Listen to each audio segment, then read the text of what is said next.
So this is Pac-Man, developed initially in the year 1980 by Namco, designed by a man named Toru Iwatani, who was working for Namco at the time.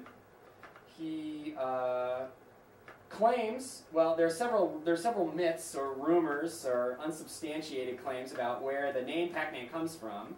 Well, I know where the name Pac-Man comes from, but the name of the original video game was Puck-Man, actually, when it was released in Japan. Oops.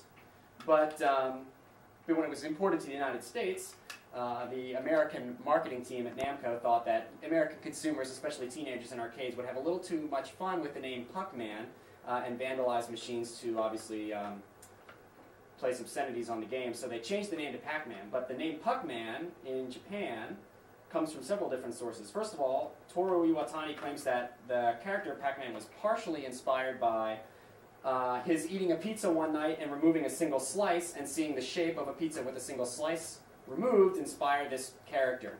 Also, the game is based on eating, and so he wanted a character who was almost all mouth. And so the metaphor seemed to work. Up until this time, video games, arcade games of the era, were mostly about shooting and killing and conquering and things like that. And here we have a game that's basically about chasing, eating, and running away, which is a kind of a different paradigm for games. But you can also see some similarities to Pac-Man's shape and a character, a Japanese character, for, I think, eating, the Japanese character for eating. So Puck-Man's shape bears some resemblance to that. And also, there's onomatopoeia in the Japanese language. This sort of eating noise is like paka paka paka paka paka. Like the noise that he's making now is how a Japanese person might describe it. And so Puck-Man became the name of the video game.